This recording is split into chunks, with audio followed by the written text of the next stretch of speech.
اعوذ باللہ من الشیطان اللعین الرجیم بسم اللہ الرحمن الرحیم الحمد للہ وکفا وسلام علی عبادہ الذین اصطفی. درود بھیجیے.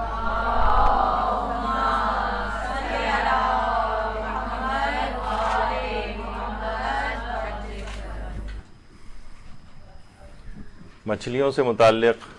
اہم فقہی احکام کا درس نمبر 2. پچھلی بار اگرچہ اچھے خاصے مسائل کور ہو گئے تھے لیکن پھر بھی کچھ باقی ماندہ رہ گئے تھے تو وہ آج انہیں مکمل کرنا ہے. لیکن بات یہاں تک پہنچی تھی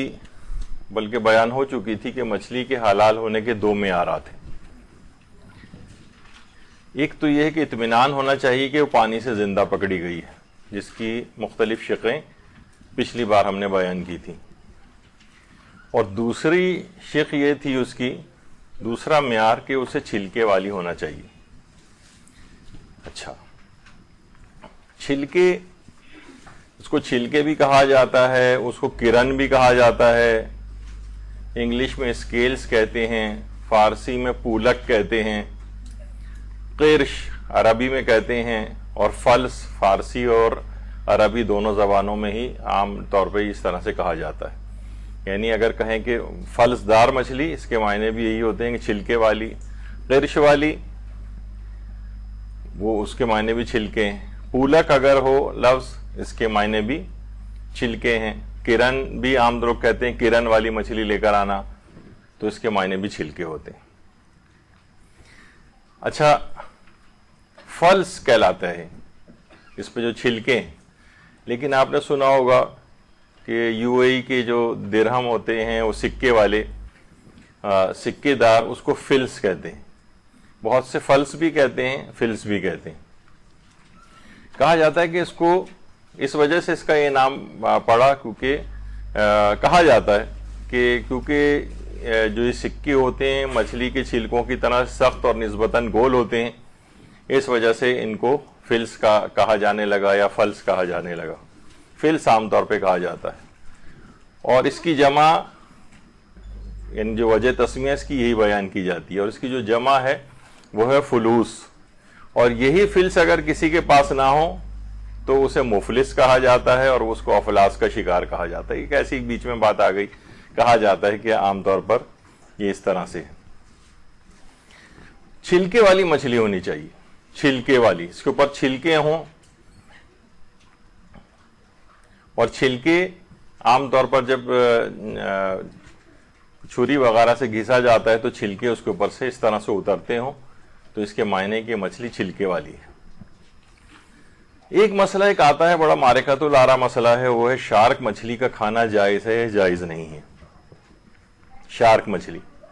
اس سے پہلے ایک ہے کہ اگر خوردبین سے چھلکے نظر آئیں لیکن آنکھوں سے نظر نہ آئیں، تو یہ بھی پچھلی دفعہ بات بیان ہوئی تھی کہ اس میں مجتہدین میں ایک اختلاف ہے. آیت اللہ سیستانی فرماتے ہیں کہ چھلکوں کا آنکھوں سے نظر آنا ضروری ہے. لوگ کہیں کہ اس کے اوپر چھلکے ہیں، یہ نہیں کہ ہم باقاعدہ اس کو انسپیکشن کریں، میگنیفائنگ گلاس سے اس کی چھلکے دیکھیں یا خوردبین لگا کے چھلکے دیکھیں. وہ کہتے ہیں نہیں، یہ کافی نہیں. خوردبین سے اگر نظر آئیں تو آقا سیستانی کے فتوے میں کافی نہیں ہے، لیکن رہبر معظم یا مثلا امام خمینی کا بھی یہی نظریہ تھا کہ وہ اس کو اگر خوردبین سے بھی نظر آ رہے ہیں چھلکے تو صحیح سمجھ لیا جائے گا. اچھا، تو جس طریقے سے شارک مچھلی کے اوپر ہوتا ہے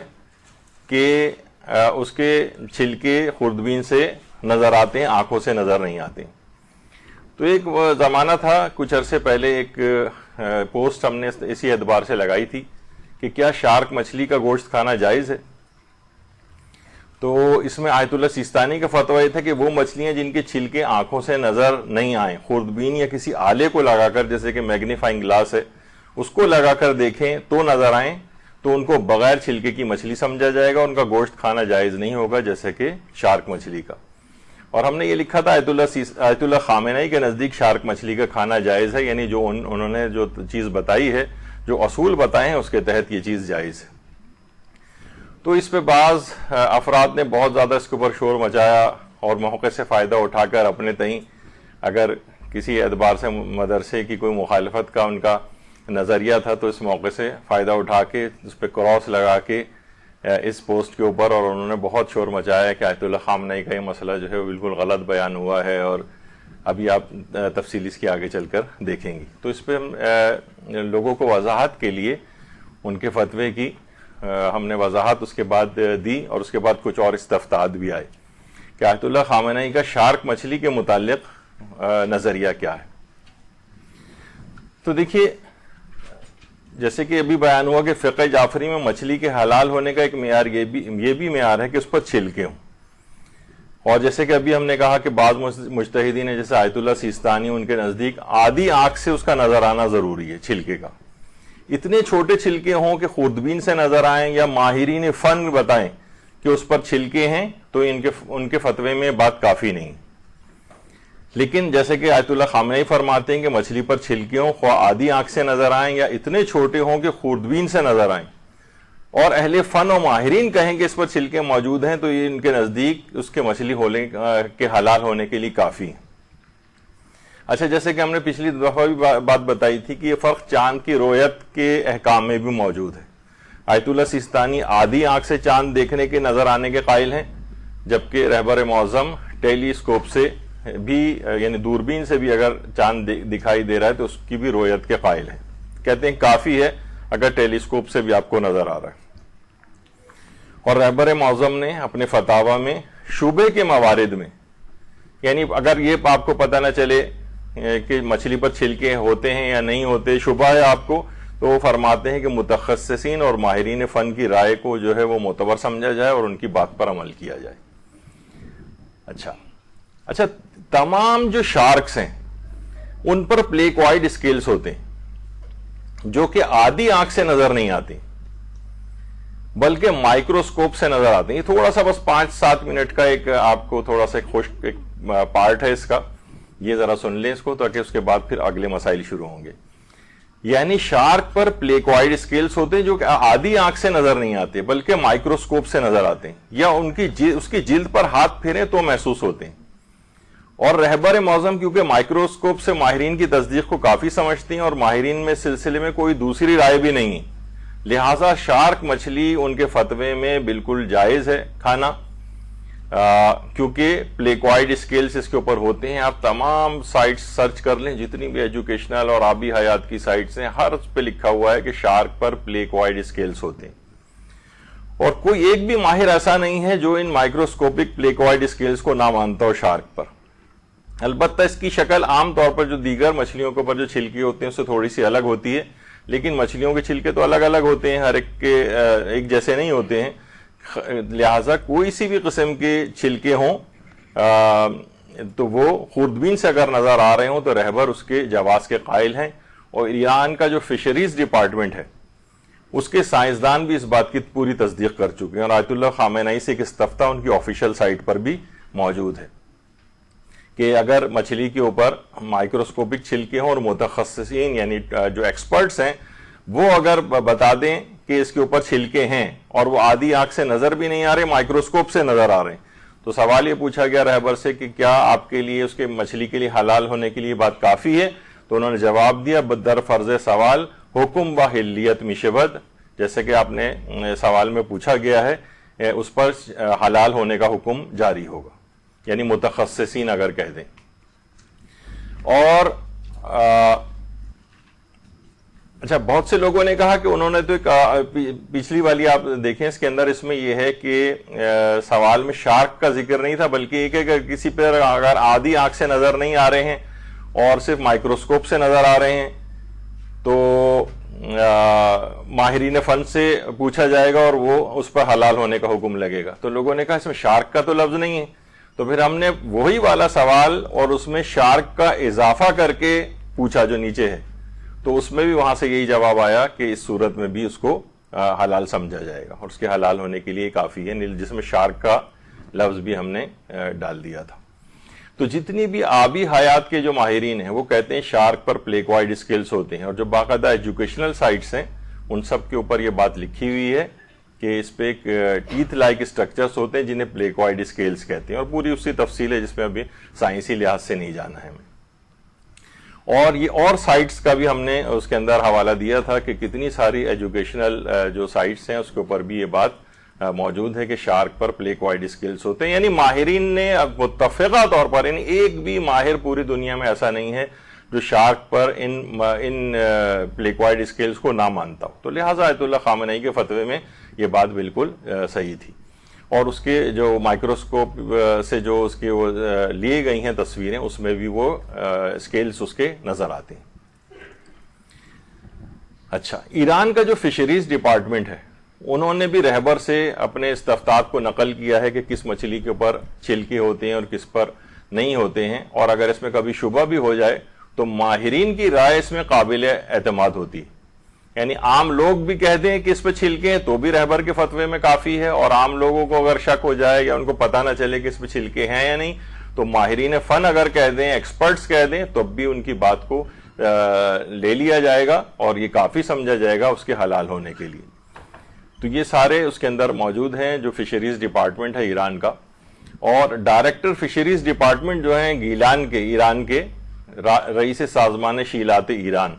ڈاکٹر سید امین اللہ تقوی، انہوں نے بھی ماہرین کی تحقیقات کا نتیجہ یہی بتایا کہ شارک مچھلی پر اسکیلس اور چھلکے ہوتے ہیں.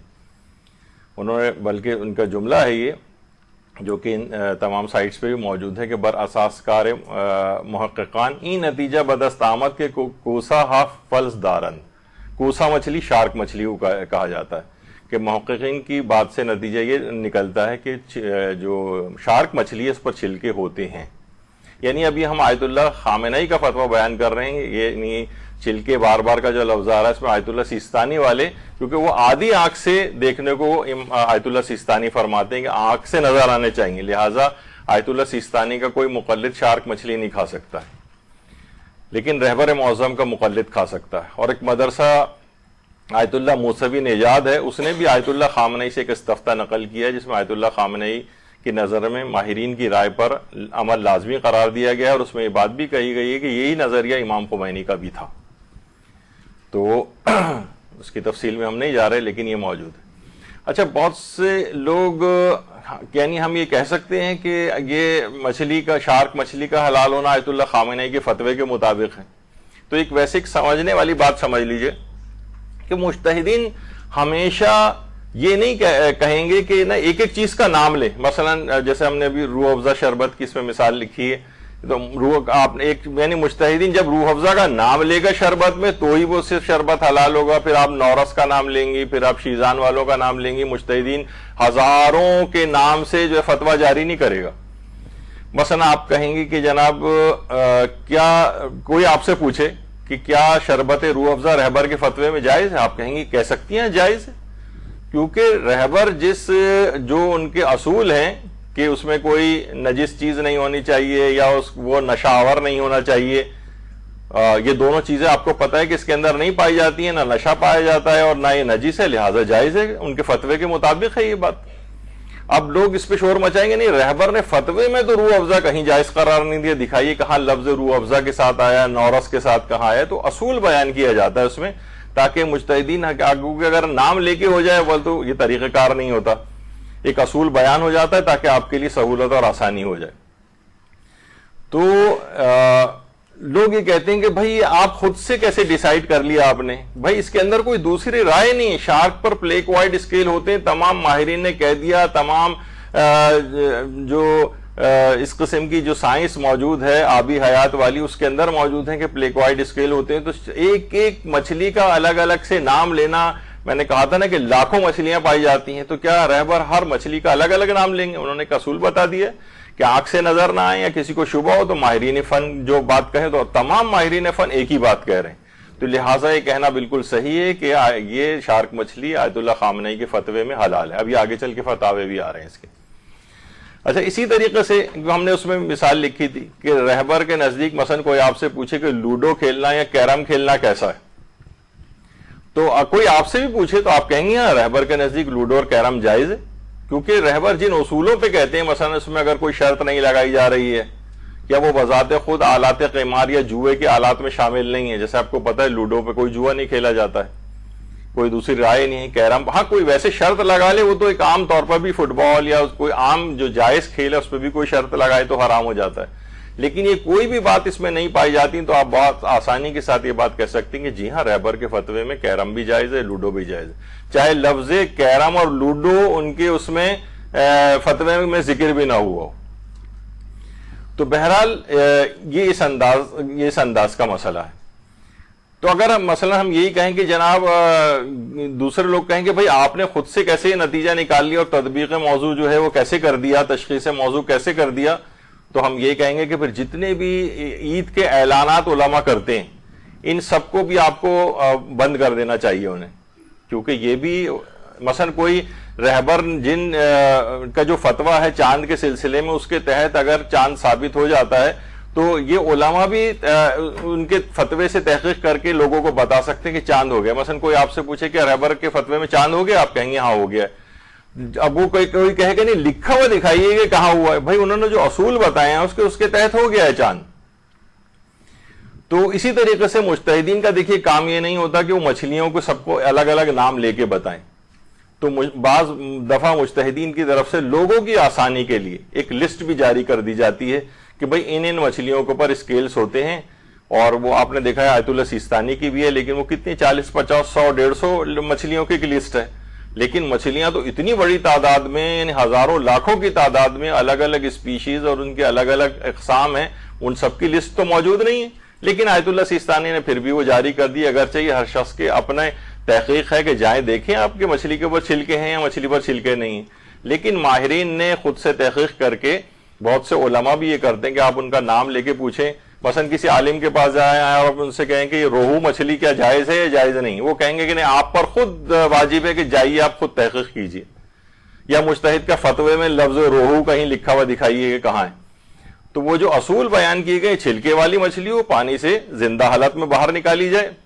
یا رہبر کہتے ہیں کہ مائکروسکوپ سے بھی چھلکے نظر آ رہے ہوں اور تمام سائنس کے ماہرین اس بات کو بالاتفاق کہہ رہے ہوں کہ اس پر چھلکے ہیں، تو آپ کو چاہے شارک کا نام نہ بھی لیں تب بھی یہ کہنا بالکل صحیح ہے کہ ان کے فتوے کے مطابق یہ جائز ہے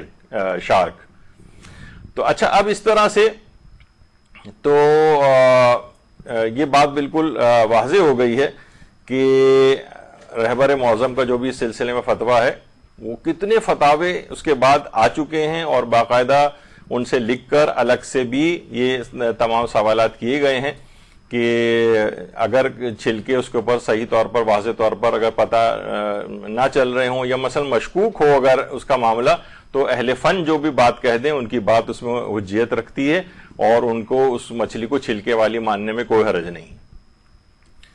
اچھا دیکھیے تشخیص موضوع کس کی ذمہ داری ہوتی ہے؟ دیکھیے ابتدائی ذمہ داری تو ظاہر ہے ہر شخص کی مکلف کی خود کی ہے، یعنی وہ خود دیکھے، جا کے بازار میں چیک کر لو کہ کون سی مچھلی، جیسے ابھی ہم نے پچھلی دفعہ اس کا ذکر کیا تھا ٹونا مچھلی کا۔ اب ٹونا فش کو اچھا دیکھیے ایک بات میں اور بیچ میں آ گئی تو کہہ دوں کہ اگر آپ ویب سائٹ والے جو افراد ہیں نا وہ صرف ویب سائٹ سرچ کے حوالے سے جو وہ اس میں ڈالیں گے ٹونا فش تو اس میں لکھا ہوا آ جائے گا کہ ٹونا فش کے اوپر چھلکے ہوتے ہیں،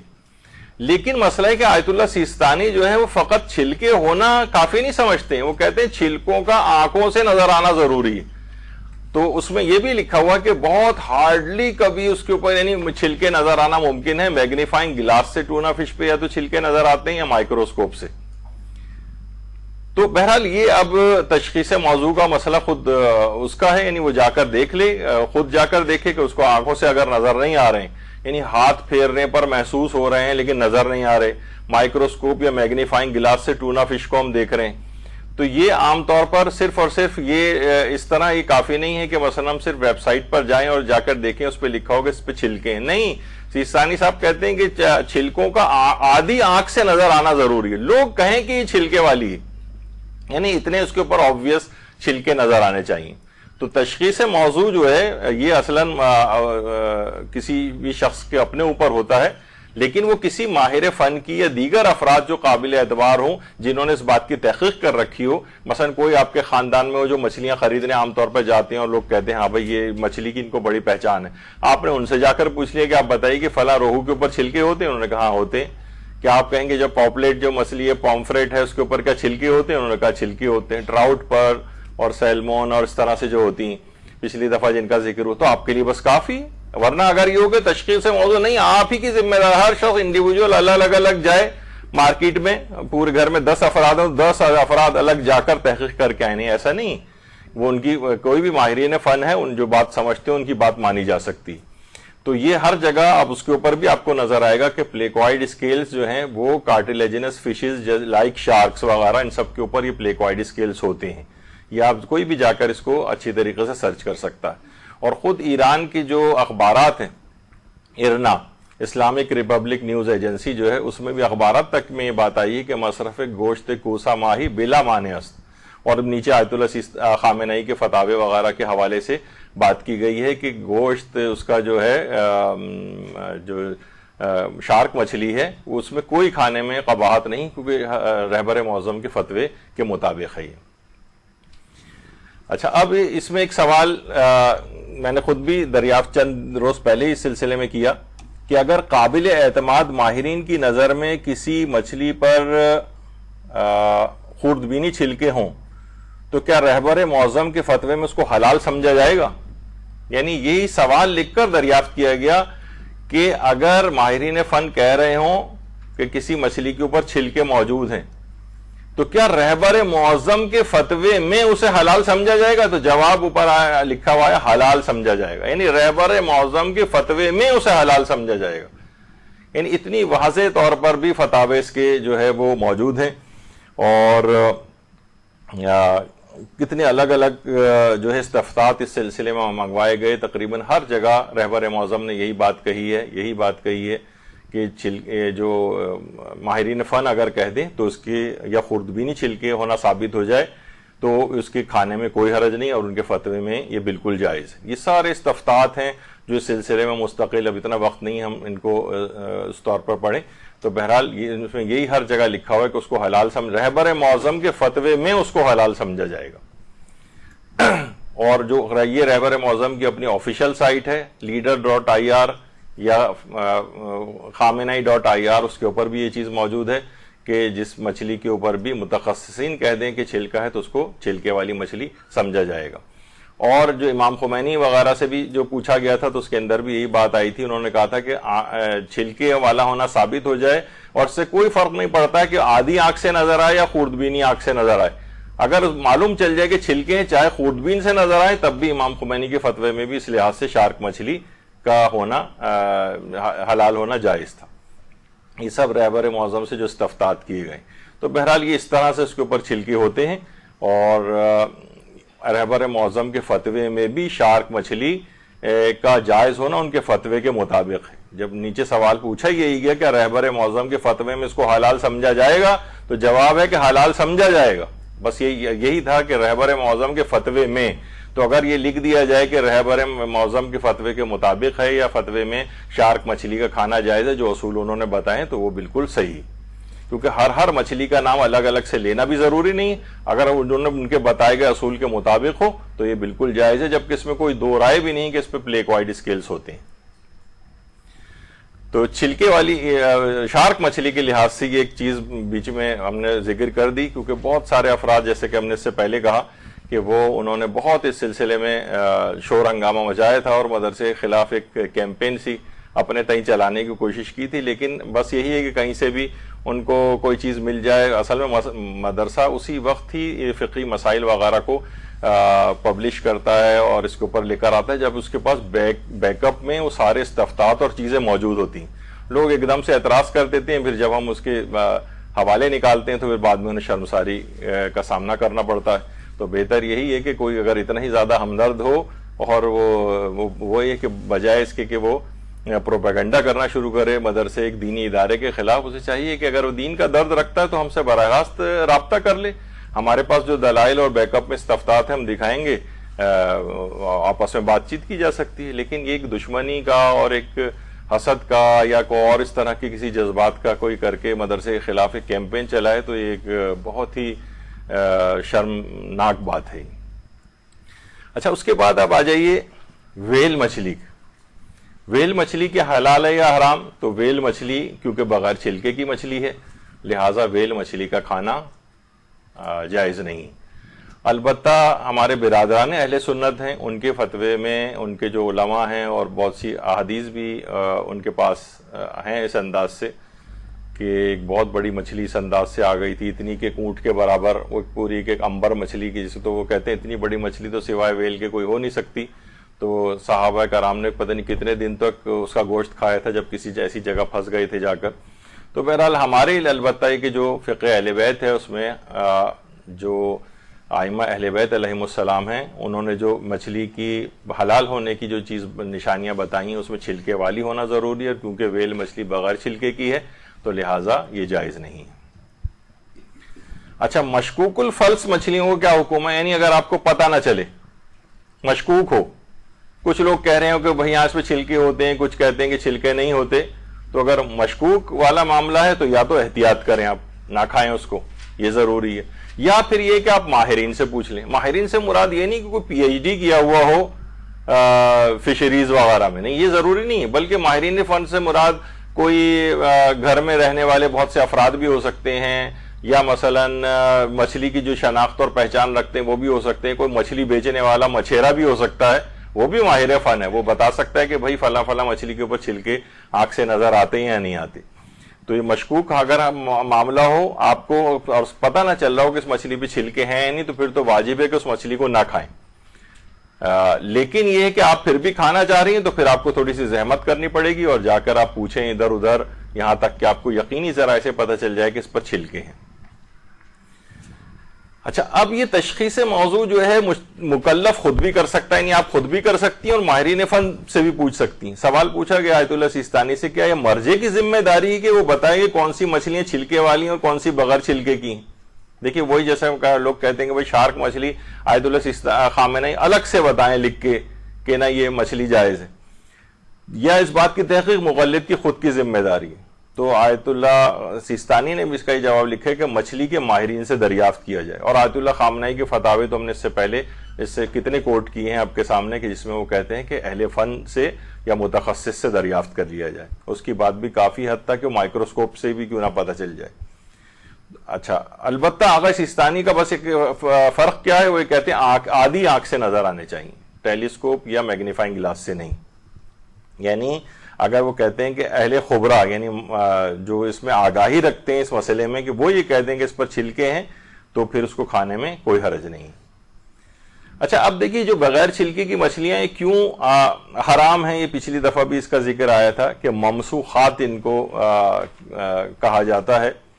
کہ بعض روایات کے مطابق بہت سارے جانور ایسے ہیں، تقریباً 18 کے قریب جانوروں کی ایک لسٹ ہے کہ جو کہ پرانی کچھ ایسی قومیں تھیں کہ جو اچھا یہ نہیں کہ اس سے پہلے وہ جانور پائے نہیں جاتے تھے۔ بہت سے لوگ کہتے ہیں کہ یہ اس کے بعد وہ ریچھ میں تبدیل ہو گئے، بندر میں تبدیل ہو گئے، ہاتھی میں تبدیل ہو گئے، یا اس طرح سے نہیں، وہ چیزیں پہلے سے بھی پائی جاتی تھیں، لیکن جب انہوں نے وہ خاص گناہ کیا تو اللہ نے ان پر عذاب نازل کیا اور ان کو مسخ کر کے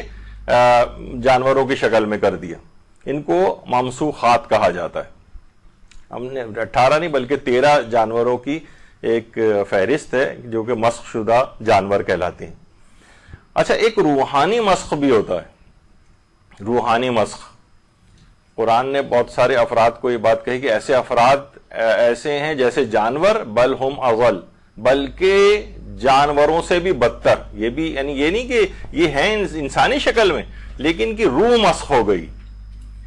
اچھا، تجسم اعمال کا ایک نظریہ ہے ہمارے ہاں کہ قیامت میں اعمال مجسم ہو جائیں گے، اور بہت سارے افراد قیامت کے میدان میں مختلف جانوروں کی شکلوں میں اٹھائے جائیں گے۔ جیسے کہا جاتا ہے متکبر افراد ہیں وہ چیونٹیوں کی شکل میں اٹھائے جائیں گے، اور جو اور اس قسم کے گناہ کرنے والے افراد ہیں وہ اسی انداز سے اٹھائے جائیں گے۔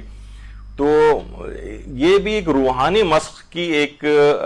شکل بنتی ہے، لیکن اس دنیا ہی کے اندر بھی انسان روحانی طور پر مسخ ہو سکتا ہے۔ ایک ہوتا ہے جسمانی اعتبار سے مسخ ہونا، اور ایک ہوتا ہے روحانی اعتبار۔ البتہ وہ ہم نے پچھلی دفعہ یہ بات کہی تھی کہ وہ جو مسخ شدہ جانور تھے وہ زیادہ عرصے زندہ، 3 دن کے اندر سارے مسخ شدہ جانور ختم ہو گئے تھے، پھر بعد میں اللہ نے ان کی شکل پر ہی مزید جانوروں کو جو ہے وہ خلق کیا تھا. البتہ وہ جن پر عذاب نازل ہوا تھا وہ 3 دن کے اندر اندر مر گئے تھے، یعنی وہ قومیں. اچھا، اب آ جائیے مچھلی اور مرغی کی حرام اور نجس فیڈ کا مسئلہ. یہ پچھلی دفعہ بھی بیان ہوا تھا، تو بہت سے افراد کو ایک دم سے اس کے اوپر سننے کے بعد تعجب ہوا کہ مثلا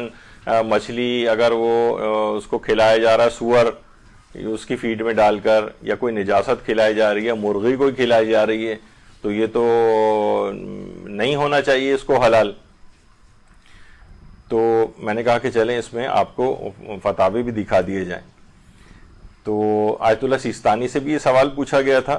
کہ is it permissible to eat fish which is raised on pig meat as a feed, یعنی کیا جائز ہے ایسی مچھلی کا کھانا کہ جس کی پرورش ہی سور کے گوشت پر ہوئی ہو، فیڈ کے طور پر سے وہی دیا جاتا ہو. تو آیت اللہ سیستانی نے کی طرف سے جواب یہی آیا کہ اگر فرض داشتہ باشد حلال است، یعنی بس اگر وہ ہے کہ اگر وہ چھلکے والی مچھلی ہے تو فیڈ اس کو خواہ کوئی سی بھی کیوں نہ دی گئی ہو، نہ جس چیز کی بھی فیڈ دی گئی ہو، تب بھی اس مچھلی کا کھانا اصلاً آپ کے لیے جائز ہے. کیونکہ حلال ہونے کی بس صرف وہی 2 شرطیں ہیں کہ مچھلی چھلکے والی اور پانی سے زندہ حالت میں نکالی جائے، بس. پھر وہ فیڈ کوئی بھی کھاتی رہے، اس سے آپ کا کوئی لینا دینا نہیں. اچھا، پھر ایک مسئلہ یہ بھی بیان ہوا تھا، یہ بھی لوگ سن کر متعجب ہوئے کہ کہیں واقعی یہ ہے لکھا ہوا بھی ملے گا کسی جگہ، کیا زندہ مچھلی کو کھا سکتے ہیں، زندہ مچھلی کو نہیں کھا سکتے ہیں. تو یہ پچھلی دفعہ اگرچہ یہ بات بیان ہوئی تھی، لیکن رہبر معظم کی جو اپنی آفیشیل سائٹ ہے اس پہ بھی یہ بات آئی کہ آیا خوردن ماہی کوچک بصورت زندہ حلال است، یعنی چھوٹی چھوٹی جو مچھلیاں اگر وہ زندہ حالت میں اگر کوئی شخص کھا لے تو کیا جائز ہے؟ تو انہوں نے فرمایا کہ خوردن نوع حلال اشکال نہ دارت، یعنی حلال اگر مچھلی یعنی چھلکے والی ہے تو اس کے کھانے میں کوئی حرج نہیں، کوئی اشکال نہیں. یعنی خود یہ ان کا بھی آیت اللہ خامنئی کا بھی یہ نظریہ ہے، اور صرف انہی کا ہی نظریہ خوردن ماہی زندہ چہ حکم دارت، یعنی کیا ماہی زندہ یعنی زندہ حالات میں اس کو کھانا. یہ نہیں کہا جا رہا ہے کہ کھائیں، دیکھیے پچھلی دفعہ بات یہ ایک فقہی حکم کے طور پر ہے کہ ایسی چیز جائز ہے. تو جو امام خمینی ان کا بھی یہی نظریہ تھا کہ جائز ہے، آیت اللہ نوری حمدانی کا بھی یہی نظریہ، آیت اللہ فاضل لنکرانی کا بھی یہی نظریہ، آیت اللہ سیستانی کا بھی یہی نظریہ ہے. اس کے علاوہ آیت اللہ شیخ جواد تبریزی کا بھی یہی نظریہ ہے، آیت اللہ شبیری زنجانی کا بھی یہی نظریہ. البتہ کچھ علماء ایسے ہیں جنہوں نے اشکال لگایا، جس میں آیت اللہ صافی گل پائگانی ہیں اور آیت اللہ بہجت بھی تھے، اور آیت اللہ مکارم شیرازی بھی کبھی ان کا فتوے میں یہ بات آئی کہ بہتر ہے، یعنی اشکال ہے کہ اس کو زندہ حالت میں کھانا، لیکن آیت اللہ سیستانی نے بھی اس کو جائز قرار دیا. اور ابھی اس میں الگ سے بھی آیت اللہ سیستانی کے استفتاء سیکشن کے جو سربراہ ہیں ان کو بھی ایک واٹس ایپ ہم نے کیا تھا کہ ان سے پوچھنے کے لیے کہ آیت اللہ سیستانی کا نظریہ چھوٹی چھوٹی یہ جو مچھلیاں ہیں ان کو زندہ حالت میں کھانے کا کیا یہ حلال ہے؟ تو انہوں نے کہا جی ہاں حلال ہے کھانا. ان کی طرف سے الگ سے بھی یہ جواب آیا. اور اسی طریقے سے آیت اللہ مکارم شیرازی نے بھی اپنے ایک فتوے میں یہ والا سوال ان سے پوچھا گیا، سوال نمبر 989 جو ہے، جو ان کی استفتاءات جدید ہیں، اس کے اندر کہ افغانستان کے علاقے میں لوگ مچھلیوں کا شکار کرنے کے بعد ان کا سر الگ کر دیتے ہیں اور ان کے جسم کو کھا لیتے ہیں. یعنی کچھ عرصے پہلے لوگ کہتے ہیں کہ ہم متوجہ ہوئے ان کے سر جسم سے جدا ہونے کے بعد بھی وہ مچھلی زندہ رہی اور ان مچھلیوں کا منہ کبھی کھلتا اور بند ہوتا تھا. کیا اس طرح کی مچھلیوں کو کھانا جائز ہے حالانکہ اس کا سر ابھی زندہ ہے؟ تو ان کا جواب ہے کہ کوئی اشکال نہیں. تو بہرحال یہ کیونکہ مجتہد اس بات کا پابند ہوتا ہے کہ حکم شریعت کے تحت دلیل اس کے پاس کوئی موجود ہو کہ چیز حرام قرار دی ہے اللہ نے، اور اگر حرام قرار دینے کی کوئی دلیل نہ ہو تو وہ چاہے بظاہر آپ کو عجیب سی کیوں نہ لگ رہی ہو، بہرحال وہ کہتا ہے کہ یہ چیز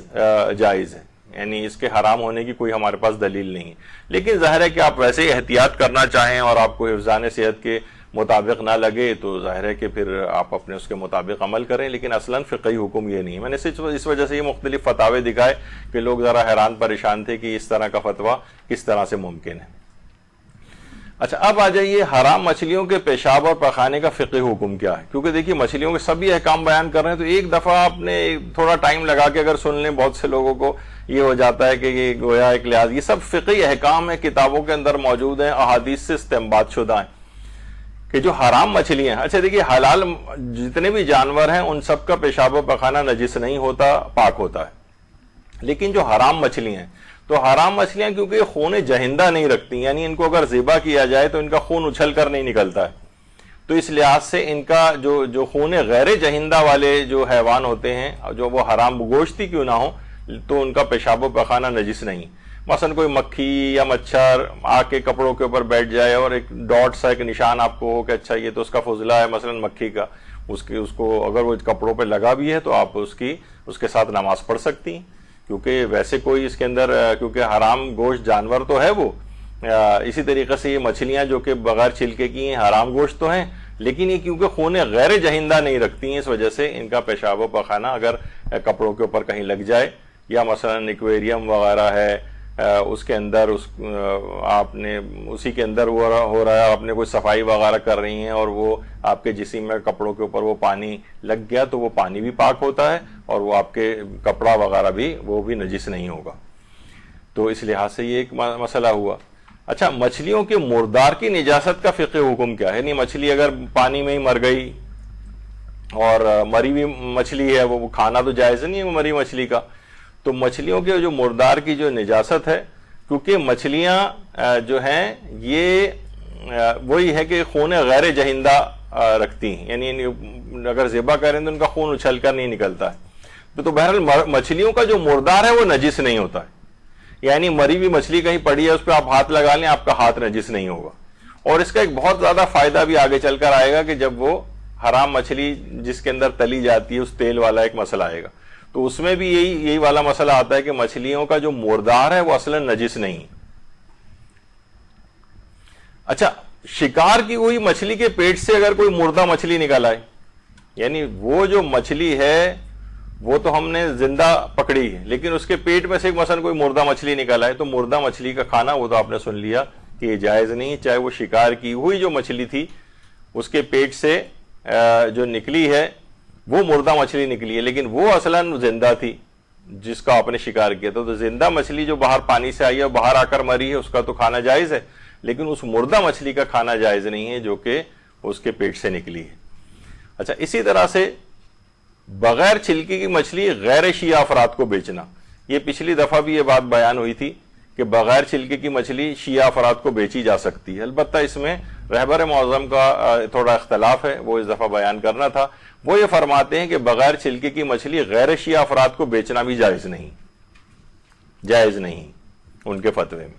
تو بغیر چھلکی کی مچھلی آغا سیستانی کہتے ہیں کہ غیر شیعہ افراد کو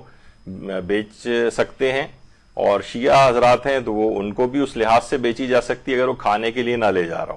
کسی اور چیز کے لیے لے جا رہا ہو، مثلا کسی کوئی جانور پالے ہوئے ان کی فیڈ کے لیے لے جا رہا ہے یا کوئی اور چیز کے لیے لے جا رہا ہے تو ان کو بیچا جا سکتا ہے، لیکن جو آیت اللہ خامنہ ہی وہ فرماتے ہیں کہ نہیں، غیر شیعہ افراد کو بھی بغیر چھلکے کی مچھلی بیچنا جائز نہیں۔ اچھا، اسی طرح سے مچھلی اگر جال ہی میں مر جائے تو آیت اللہ خامنہی کا بھی یہ فتویٰ بیان ہوا تھا اور آیت اللہ سیستانی کا بھی یہ فتویٰ بیان ہوا تھا کہ مچھلی جال کے اندر ہی اگر مر جائے، پانی سے باہر نکلے اور مر جائے تو بھی جائز ہے، اور جال ہی کے اندر اگر مر جائے پانی کے اندر ہی تو بھی اس کو حلال سمجھا جائے گا۔ یہاں پر لیکن ایک اختلاف ہے، وہ ہے امام خمینی کا۔ امام خمینی فرماتے تھے کہ نہیں، جال کے اندر ہی اگر مر گئی ہے تو اس کا بھی کھانا جائز نہیں۔ تو یہاں پر جہاں جہاں چھوٹے چھوٹے فقہی اختلافات ہیں اور ممکن ہے کوئی ان کی تقلید میں ہو تو اس کو صحیح مسئلہ پتہ چل جائے، تو ان چیزوں کا بھی ہم ذکر کر رہے ہیں۔ آیت اللہ خامنہی کی ہاں البتہ جائز ہے۔ اچھا، ایک ہی تیل میں حرام و حلال مچھلی اگر تلی جائے، تیل ایک ہی ہے اور ایک ہی تیل میں حرام مچھلی بھی تلی جا رہی ہے، اسی میں حلال مچھلی تلی جا رہی، تو یہ بھی ایک مسئلہ پچھلی دفعہ بھی شاید بیان ہوا تھا کہ اسی تیل کے اندر جس میں حرام مچھلی تلی گئی اسی میں اگر حلال مچھلی تلی جا رہی تو کیا جائز ہے اس کا کھانا؟ تو جواب یہ ہے کہ جائز ہے۔ جائز کیوں ہے؟ اس وجہ سے کہ جو حرام مچھلی ہے وہ نجس نہیں ہے، یعنی اسی تیل میں اگر کوئی حرام مرغی تلی جاتی یا حرام بکرے کا گوشت، جھٹکے کا گوشت کے ٹکڑے اگر تلے گئے ہوتے تو وہ نجس بھی ہوتے، یعنی جس کو صحیح طرح سے ذبح نہیں کیا گیا ہے یا کسی کافر نے ذبح کیا ہے، آپ گوشت دے کر آئیں اس میں تلا، اب یہ تیل نجس ہو جائے گا۔ لیکن کیونکہ مچھلی جو ہے وہ اس کا مردار نجس نہیں ہے، جبکہ مرغی کا یا بکرے کا مردار نجس ہو جائے گا اگر صحیح طریقے سے ذبح نہیں ہوا. اس کا گوشت اگر جس میں بھی کھانے میں پکے گا ساتھ میں وہ سب پورا کھانا نجس ہو جائے گا. لیکن مچھلی کا معاملہ، مچھلی کا مردار نجس نہیں، اس لحاظ سے اگر وہ مچھلی اس کے اندر تلی بھی گئی ہے تو اسی کے اندر حلال مچھلی بعد میں تلی جا سکتی اور اس سے آپ کھا سکتے ہیں. اور یہ عام طور پر ہوتا بھی ہے. یعنی جیسے ہم نے پچھلی دفعہ بھی بتایا تھا کہ شارک مچھلی یہاں پر بہت آ رہی ہے اور فنگر فش کے طور پر اس کو یا جو وہ بام مچھلی جو ہے اس کے وہ سب حرام مچھلیاں ہیں اور وہ سب تلی جا رہی ہوتی ہیں فنگر فش کے نام پر اور لوگ مزے لے کے اس کو کھا رہے ہوتے ہیں. تو بہرحال جائز ہے یہ چیز اور وہ اس طرح سے آپ کے سامنے آتی ہے، پتہ چلا کہ یہ حرام اسی تیل کے اندر یہ تلی گئی ہے کہ جس میں حرام مچھلی تلی گئی تھی. البتہ اس میں ایک چیز اور ہے، اگر وہ اس انداز سے مچھلی تلی گئی ہے کہ اس حرام مچھلی اتنی زیادہ تلی گئی کہ اس حرام مچھلی کا جو وہ ہے چربی وہ پوری گھل مل کے اسی تیل کے اندر آ جائے اور پھر اسی کے اندر حلال مچھلی تلی جا رہی ہو، تو اب وہ حرام مچھلی کے وہ جو فیٹ ہے وہ آپ کنزیوم کر رہے ہوں اور وہ بھی اس کے ساتھ کھا رہے ہوں تو پھر وہ جائز نہیں ہوگا. تو اس لحاظ سے اگر اس قدر تلا جا رہا ہے اس کے اندر کہ اس حرام مچھلی کے جسم کے وہ اجزاء، اس کی وہ چکنائی اور فیٹ جو ہے وہ اسی تیل کے اندر پوری آ جائے تو پھر اس کو مخلوط ہونے کی وجہ سے پھر آپ وہ بھی کنزیوم کر لیں گے اس کو بھی ساتھ ہی. اگر اس میں حلال مچھلی تلی جائے گی تو اس لحاظ سے پھر اس کا کھانا مشکل ہو جائے گا اور جائز نہیں رہے گا. اچھا، البتہ یہ ضرور ہے جیسے آیت اللہ حافظ بشیر نجفی سے بھی سوال پوچھا گیا کہ اگر کسی ہوٹل میں حرام اور حلال گوشت ایک ہی تیل میں، خوردنی تیل میں تلا یا پکایا ہوا ہو تو کیا اس تیل میں تلا ہوا حلال گوشت کھانا جائز ہے، جبکہ ہمارے نزدیک کچھ مچھلیاں حرام ہیں اور اہل سنت کے ہاں وہ سب مچھلیاں جائز ہیں؟ تو آیت اللہ حافظ بشیر نجفی ان کی آفیشیل ویب سائٹ پہ یہ سوال و جواب موجود ہے. انہوں نے جواب دیا کہ چھلکے والی مچھلی کھانا جائز ہے. اگر کسی تیل میں چھلکے والی اور بغیر چھلکے والی دونوں مچھلیوں کو تلا جاتا ہے تو آپ صرف چھلکے والی مچھلی کھا سکتے ہیں. لیکن اگر تیل میں کوئی نجس گوشت کو مچھلی کے ساتھ تلا جائے تو اس وقت آپ کے لیے چھلکے والی مچھلی کھانا بھی جائز نہیں ہوگا، کیونکہ وہ تیل نجس ہو جائے گا. حرام گوشت کوئی اور یعنی مچھلی کے علاوہ کوئی اگر اس انداز سے ہو تو اس کا کھانا جائز نہیں رہے گا. تو اصلاً جو ہے وہ کیونکہ مچھلی کا مردار نجس نہیں ہے، لیکن اس کے جسم کے اگر اجزاء وہ اگر اس کے اندر فیٹ پوری اس کے اندر آ جائے پگھل کے میلٹ ہو کے اور پھر آپ کی وہ مچھلی تلی گئی اور اسی میں وہ اجزاء بھی اس کے مل جائیں اور پھر آپ اس کو کھائیں تو پھر اس صورت میں جائز نہیں ہوگا. لیکن اگر آپ کو اس بات کا اطمینان ہے کہ مچھلی کے وہ اجزاء وہ ساری فیٹ اس تیل کے اندر آ گئی ہے تو پھر آپ کے نزدیک جائز نہیں ہوگا. اور اگر آپ کو کچھ پتہ نہیں کہ آئے تھے یا نہیں آئے تھے، بس اس میں ڈال کے اس نے نکال لی تھی، اب آپ کو یہ پتہ نہیں کہ کتنی دیر پکنے کے بعد اس کی فیٹ جو ہے میلٹ ہو کے تیل میں آتی ہے، اس حالت شک میں کھا سکتے ہیں اس کو. اچھا، کیا مری ہوئی مچھلی کسی دوسرے کو دی جا سکتی ہے؟ مری ہوئی مچھلی آ گئی، آپ نے کہا چلو یہ پڑوس والے کے گھر بھجوا دیتے ہیں. ایک ہوا تھا کہ واقعہ کوئی صاحب بتا رہے تھے کہ کسی جگہ شکار کے لیے جاتے تھے، واپسی پہ اکثر پولیس والوں کی چوکی آتی تھی، وہاں روک لیا جاتا تھا ان کو. تو وہ جتنی بھی مری ہوئی مچھلیاں وہ سب جمع کر کے اپنے ساتھ رکھتے تھے، پولیس والے روکتے تھے تو ان کو مری ہوئی مچھلیاں پکڑا دیتے. لوگ کہتے تھے یہ کیا کیا آپ نے، مری ہوئی مچھلی تو جائز ہی نہیں ہے. تو انہوں نے کہا کہ تو رشوت لینی کون سی جائز ہے؟ حرام اگر وہ ایک رشوت طلب کر رہے ہیں تو ہم اسی میں ان کو یہ والی چیز بھی اگر پکڑا دیں تو ویسے ہی حرام کھا رہے ہیں، تو اگر حرام مری ہوئی مچھلی کھا لیں گے تو کیا فرق پڑے گا. بہرحال یہ ہے کہ اس انداز سے مری ہوئی مچھلی کسی کو دینا بھی جائز نہیں ہے کھانے کے لیے، یہ صحیح نہیں ہے. اچھا، لیکن البتہ اگر ایسا ہے کہ کوئی مچھلی مر جائے اس طرح سے تو ٹھیک ہے، کیونکہ اس کی ویسے تو خرید و فروخت بھی جائز نہیں ہوگی کہ آپ مری ہوئی مچھلی کسی کو بیچ رہے ہوں. لیکن کوئی اور حلال منفعت اگر اس کی ہے کھانے کے علاوہ کوئی اور، مثلا کوئی اس سے کوئی چیز بنائے گا، فیڈ کے طور پہ لے جانا چاہے گا، تو اس لحاظ سے کوئی اس میں پھر حرج نہیں ہوتا ہے. لیکن کھانے کے لیے نہیں دی جا سکتی کسی کو. اچھا، اسی طرح سے کافروں اور غیر شیعوں کو بغیر چھلکے کی مچھلی فروخت کرنا وہ بھی اس سے پہلے آ گیا کہ آیت اللہ سیستانی جو ہیں اس کو جائز قرار دیتے ہیں، لیکن رہبر معظم اس کو منع کرتے ہیں اور کہتے ہیں کہ بغیر چھلکے کی مچھلی ایسے افراد کو بھی نہیں بیچی جا سکتی کہ جن کی اپنی فقہ میں اس کا کھانا جائز ہو. وہ کہتے ہیں نہیں، آپ کو اپنی فقہ کے مطابق دیکھا جائے گا کہ آپ کے نزدیک اگر جائز نہیں ہے ظاہر بغیر چھلکے کی مچھلی کھانا تو اس کو بیچ بھی نہیں سکتے. اسی طرح سے غیر مسلم سے مچھلی خریدتے وقت اس کا گیلا ہاتھ اگر مچھلی پہ لگاؤ، بہت سے مچھیرے ہیں مثلا ہندو ہیں وہ نہیں، پہلے تو ہم یہ بتا دیں ہو سکتا ہے کوئی عیسائی ہو، کوئی بدھ مت کا ماننے والا ہو، تو موجودہ جتنے بھی مجتہدین ہیں ان سب کے نزدیک عیسائی اور یہودی اور آیت اللہ سیستانی کے نزدیک پارسی بھی یہ سب پاک ہے جسمانی اعتبار سے. یعنی کوئی عیسائی کوک اگر کسی نے رکھا ہوا ہے، وہ گیلا ہاتھ اگر اس کا لگ رہا ہے کھانے وغیرہ کے اوپر تو کہتے ہیں کوئی حرج نہیں، یعنی اس کا گیلا ہاتھ بھی لگ جائے تو وہ نجس نہیں. کھانا پکا بھی سکتا ہے عیسائی کے گھر کا پکا ہوا کھانا، بس صرف یہ کہ کافر کے ہاتھ کا ذبیحہ جائز نہیں، یعنی اس نے خود ذبح نہ کیا ہو لیکن مسلمان ملک میں رہ رہا ہے، وہ بازار سے گوشت خرید کر لایا، اس نے دعوت کی ہماری، یہودی نے، عیسائی نے یا مثلا پارسی نے، تو آیت اللہ سیستانی فرماتے ہیں کہ ان کے ہاتھ کا جائز ہے. اور رہبر معظم پارسی کے علاوہ یہودی اور عیسائی کے کو بھی پاک سمجھتے ہیں جسمانی طور پر.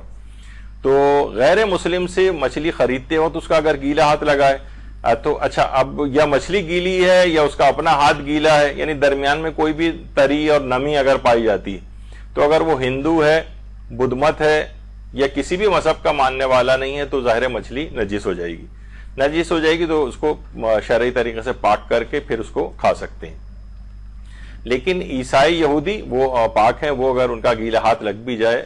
مثلا مچھیرا ہے یا جو مچھلی بیچنے والا ہے، آپ کو اس کا مذہب پتہ ہے کہ یہ تو اگر وہ غیر کتابی کافر ہے یعنی اہل کتاب نہیں ہے تو اس مچھلی کو پھر پاک کرنا پڑے گا. لیکن مچھلی بھی خشک ہے، اس کا ہاتھ بھی خشک ہے تو پھر کوئی بھی چیز نجس نہیں ہوگی. اچھا، مری ہوئی مچھلی کے انڈے کھانا کیسا ہے؟ مری ہوئی مچھلی کے انڈے کھانا، دیکھیے مچھلی کا ہم نے انڈے کا پچھلی دفعہ بتایا تھا کہ مچھلی کے جو انڈے ہیں خود مچھلی کے حکم میں ہے. مچھلی اگر چھلکے والی ہے اور حلال ہے تو اس کے انڈے کھانا بھی جائز ہے، چاہے مری ہوئی مچھلی کیوں نہ ہو. یعنی مری ہوئی مچھلی کے جسم سے انڈے اگر نکل رہے ہیں تو ان انڈوں کا کھانا جائز ہے. اچھا، اسی طرح سے کسی مشینی طریقے سے اگر مچھلیوں کا شکار کیا جائے، بہت سے مشینی طریقے بھی آ گئے، تو کسی بھی مشینی طریقے سے بھی مچھلی کا شکار کیا جا سکتا ہے، اس میں کوئی حرج نہیں. کہ کسی طریقے سے کہا جاتا ہے نا کہ مچھلی کو بے ہوش کر دیا جائے. بہت سے لوگ اندر مچھلی سمجھے پانی کے اندر ایک لحاظ سے بم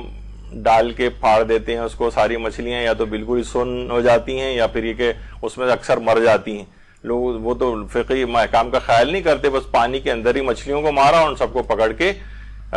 جو ہے وہ جائز نہیں ہوگا اگر مچھلیاں پانی کے اندر ہی مر جائیں. پانی سے زندہ اعتبار سے نکالا جانا چاہیے. تو یا یہ کہ بہت سے ایسا اس میں کوئی چیز ملا دیتے ہیں جس سے جو ہے وہ مچھلیاں مسموم ہو جاتی ہیں یا کسی اعتبار سے پانی کے اندر ہی مر جاتی ہیں. تو آیت اللہ سیستانی نے کہا کہ اس لحاظ سے پھر جائز نہیں ہوگا. یا یہ کہ خلاف قانون کام بھی نہیں ہونا چاہیے. بہت سی چیزیں لوگوں نے بہت سی اپنی ایجاد کر لی ہیں لیکن قانون اس کی اجازت نہیں دیتا، تو آقا سیستانی فرماتے ہیں خلاف قانون بھی جانا جائز نہیں. اچھا، کچھ لوگوں نے ایک طریقہ کار یہ بھی نکالا کہ حوض میں سے مثلا فشنگ انہوں نے گھر میں وہ کرنا شروع کر دیا ہے مچھلیوں کا کام، تو وہ کیا کرتے ہیں حوضوں کے اندر جو ہے نا پانی بھر لیا، اس کے اندر مچھلیاں ہیں، بعد میں بجائے کہ وہ مچھلی کو زندہ حالت میں اس سے نکالنے کے وہ یہ کرتے ہیں کہ حوض کا پانی سارا نکال دیتے ہیں. اب جو مچھلیاں ہوتی ہیں وہ تڑپ تڑپ کے اس کے بعد پانی تو نکل گیا، اب وہ ساری مچھلیاں اس لحاظ سے جو ہے مر جاتی ہیں، پھر اس کو نکال کر بیچ دیتے ہیں. تو آقا سیستانی نے فرمایا نہیں، یہ والا طریقہ کار بھی صحیح نہیں. یعنی حوض کا پانی اگر ہم سارا نکال دیں اور اسی میں پھر مچھلیاں جو ہے مر جائیں تو وہ کہتے ہیں نہیں، یہ نہیں، پانی سے اس کو زندہ حالت میں نکالا جائے، نہ یہ کہ یہ اس میں شمار نہیں ہوتا کہ حوض کے پانی کو ہم خالی کر دیں. اچھا، مچھلی کھانے کے سلسلے میں بعض نظریات افراط و تفریط یہ معاشرے کے اندر موجود ہیں اور ہم بس تیز رفتاری سے جا رہے ہیں. دیکھیے مچھلیاں، ایک تو یہ کہ لوگ مچھلیوں کو دنوں کے اعتبار سے کچھ کہتے ہیں، فلاں دن مچھلی کھانا مستحب ہے، فلاں دن مچھلی کھانا مکروہ ہے. یہ اس طرح کی کوئی چیزیں یہ ثابت نہیں. مثلا یہ کہ بدھ کے دن مچھلی کھانے سے رزق میں وسعت ہوتی، اور ایک غلط طور پر امام معصوم سے یہ بات منسوب کر دی گئی ہمارے چوتھے امام امام زین العابدین علیہ السلام سے.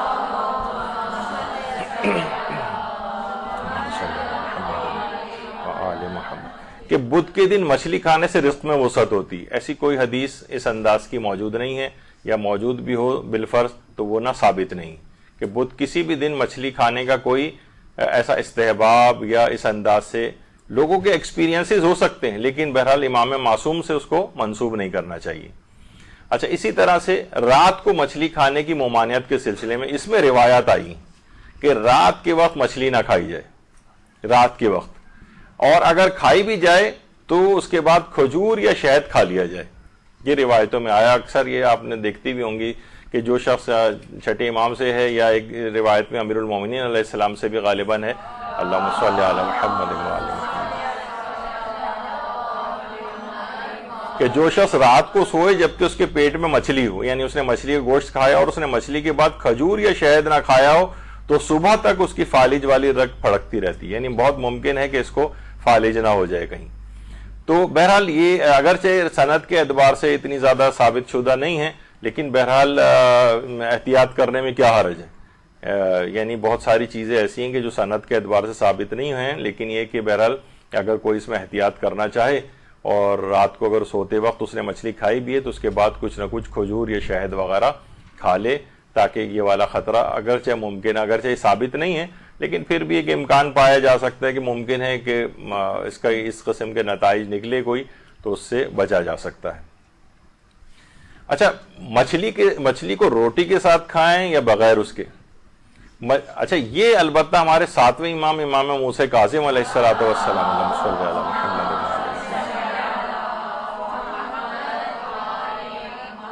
وہ فرماتے ہیں بغیر روٹی کے بھی مچھلی کھائی جا سکتی ہے، البتہ روٹی کے ساتھ کھانا خوشگوار ہے، یعنی اس کو بہتر سمجھا ہے ساتویں امام نے۔ یہ بھی ایک روایت اس سلسلے میں موجود ہے۔ اچھا، ہفتے کے دن کیا مچھلی کھانا منع ہے؟ ہفتے کے دن یہ اصل میں لوگوں نے اس سے استنباط کیا ہے، قرآن میں جو اصحاب سبت کا تذکرہ آیا ہے، اصحاب سبت، اور اس کا قصہ قرآن کے اندر سورہ اعراف میں آیا ہے، ہفتے کے دن والے لوگ۔ اچھا دیکھیے، سبت ویسے ہفتے کو ہی کہتے ہیں،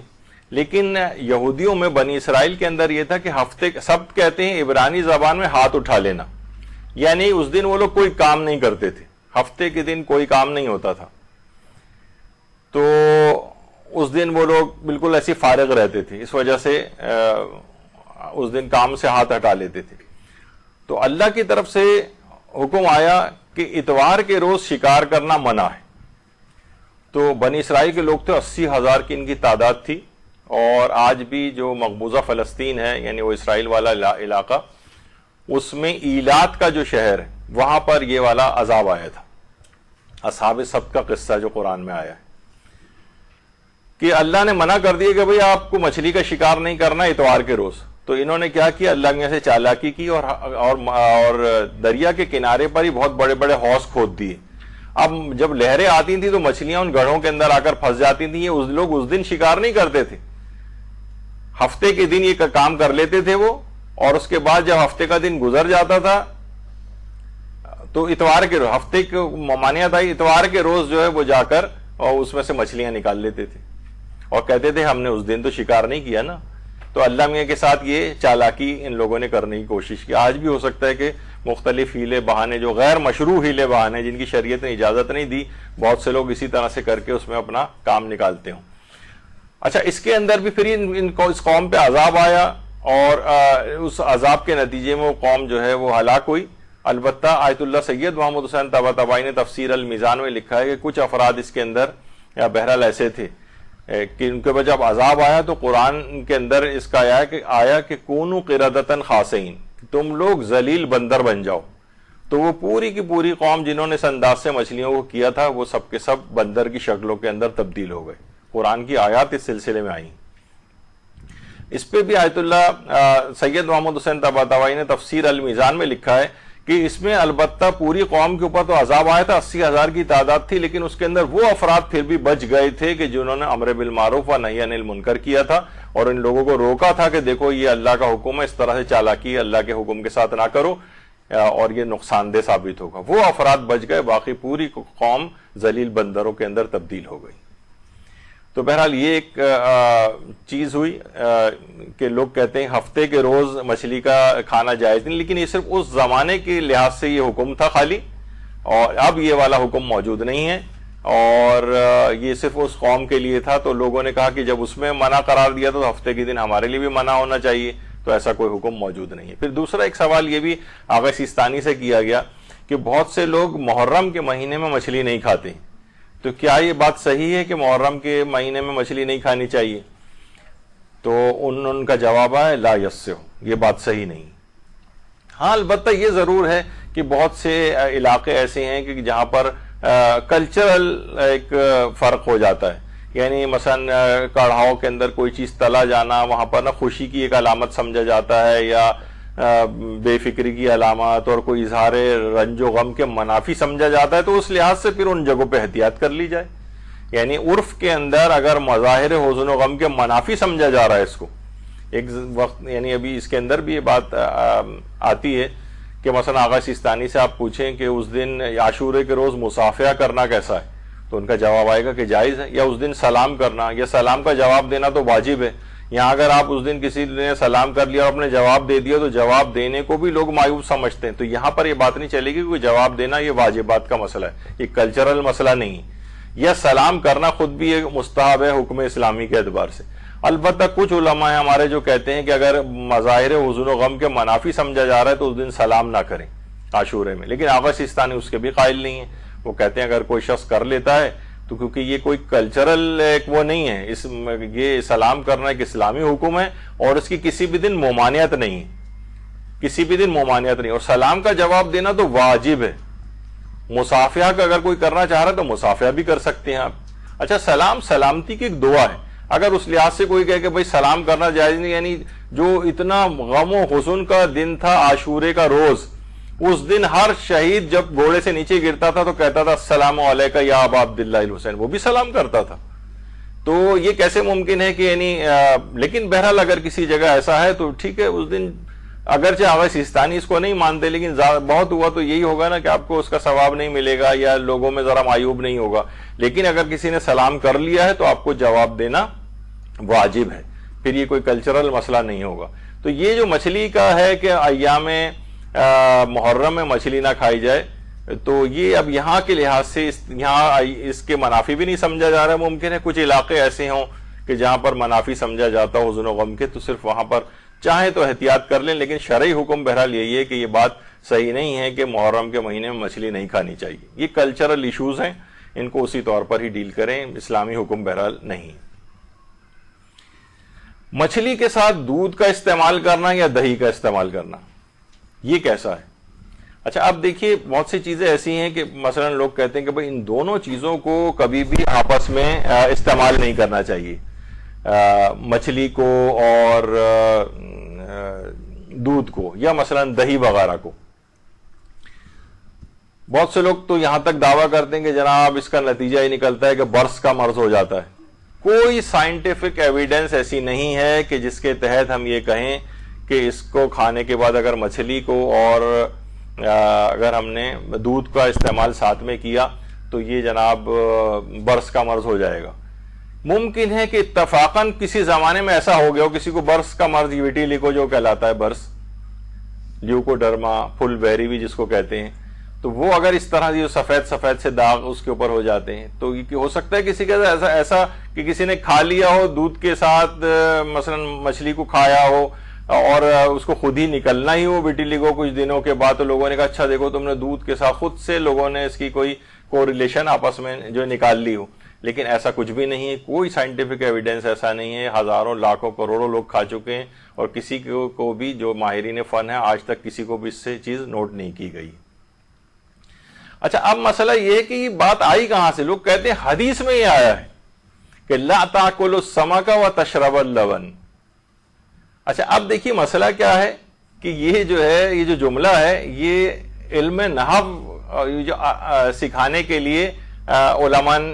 کا ایک جملہ ہے، جو کہ یہ نحوی مثلا ہے کہ جملہ تو ایک ہی ہے، لیکن اس میں اگر ہم صرف زیر زبر پیش کے اگر فرق کر دیں تو پورے جملہ تبدیل ہو جاتا ہے۔ اس کا یہ جملہ ہے کہ اس میں تین بلکہ کہے جاتے ہیں، یعنی یہ جو آپ کے سامنے ہے اس میں اگر صرف اعراب کی صرف میں وہ تبدیلی کر دوں کہ لا تاکلوا السمک وتشربوا لبنا، لا تاکلوا السمک وتشربوا اللبن، لا تاکلوا السمک وتشربوا لبنا، یعنی زیر زبر پیش صرف میں نے تبدیل کی ہیں. تو اگر ہم یہ کہیں کہ لا تاکلوا السمک وتشربی لبنا، تو اس کا معنی ہے کہ دونوں چیزیں منع ہے، نہ مچھلی کھاؤ اور نہ ہی دودھ پیو. اور اگر ہم یہ کہیں کہ لا تاکل السمک وتشرب اللبن، تو اس کا مطلب ہے کہ ایک ہی وقت میں دونوں چیزیں آپ نہ کھائیں، دودھ کسی اور وقت میں پئیں اور مچھلی کسی اور وقت میں کھائیں. اور اگر اس پہ پیش لگا دیا جائے کہ لا تاکل السمک وتشرب اللبن، تو اس کا معنی ہے کہ مچھلی کھانا منع ہے، البتہ دودھ پینے کی اجازت دی گئی. یعنی جیسے نہیں ہوتا کہ روکو مت جانے دو اور روکو مت جانے دو، جملہ ایک ہی طرح لکھا ہوا ہے، کہیں آپ رک گئے تو معنی بدل گئے، اور آپ نے کہیں ملا دیا اس کو تو کوئی اور معنی ہو گئے. تو اس میں تو زیر زبر پیش کے معنی. تو اصلاً یہ نحوی علم نحو سکھاتے وقت یہ زیر زبر پیش کے لحاظ سے ایک جملہ جو ہے وہ بنایا گیا تھا. نہ جانے کیوں یہ حدیث کے طور پہ مشہور ہو گیا کہ مچھلی کے ساتھ دودھ نہ پیو، لا تاکل السمک وتشرب اللبن.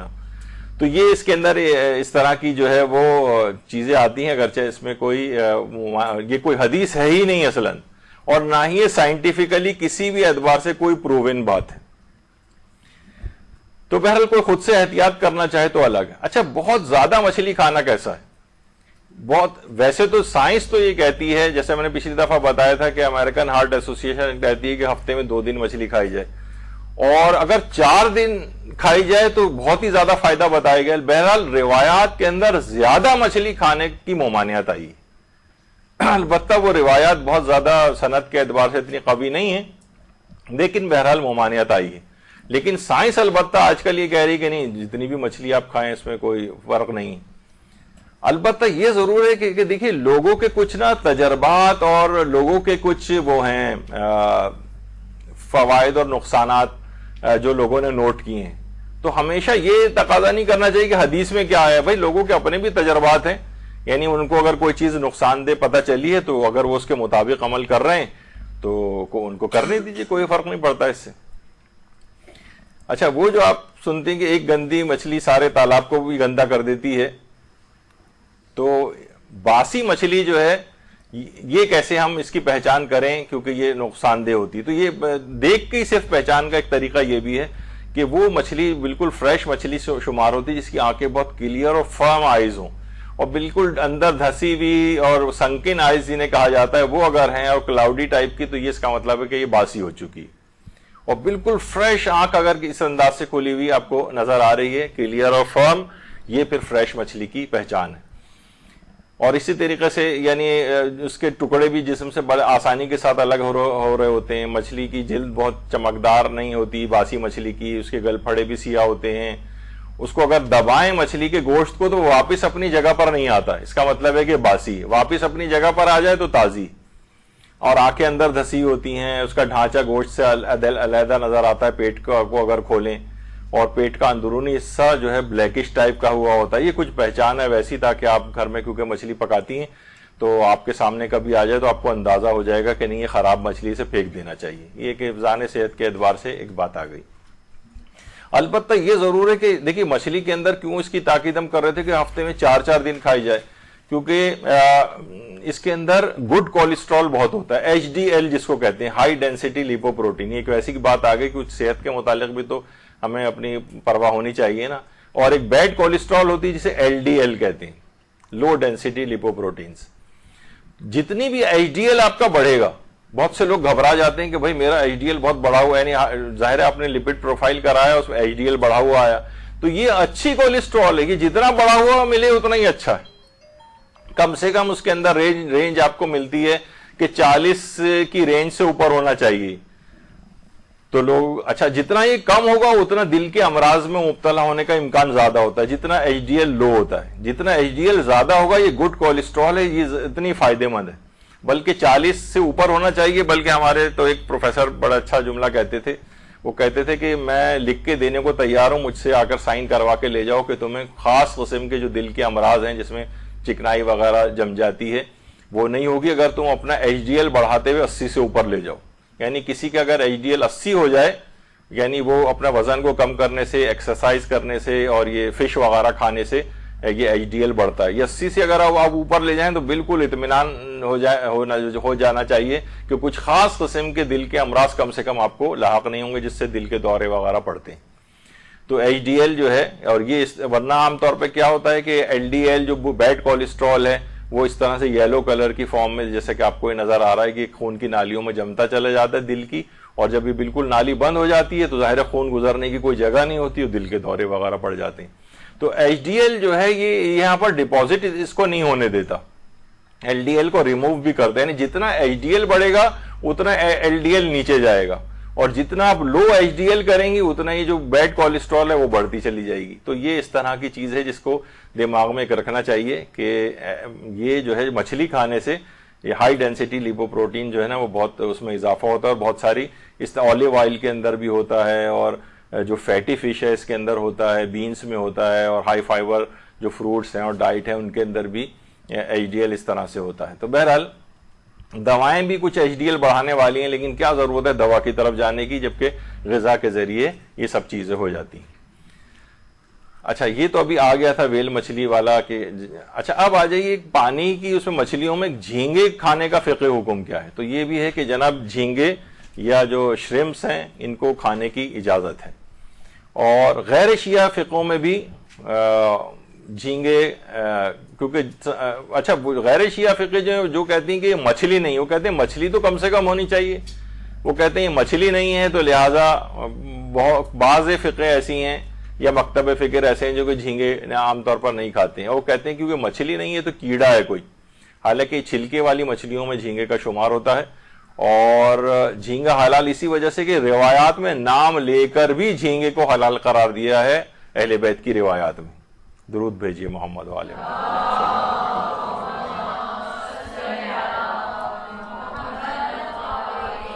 اچھا اب کیا جھینگا کھانا مکروہ ہے؟ تو جواب ہے کہ ہم نے پچھلی دفعہ بتایا تھا کہ سمندری کوئی بھی مخلوق جو ہے وہ مکروہ نہیں، یا تو حرام ہے یا پھر حلال ہے بس. تو جھینگا کھانا مباح ہے، اور اس کو لوگ کہتے ہیں کہ بھئی جھینگا کھانا مکروہ نہیں، مکروہ نہیں، بالکل حلال ہے کھانا اس کا. اور جھینگے کی ایک بات اور بھی ہاں بتا دی جائے اس کے اندر کہ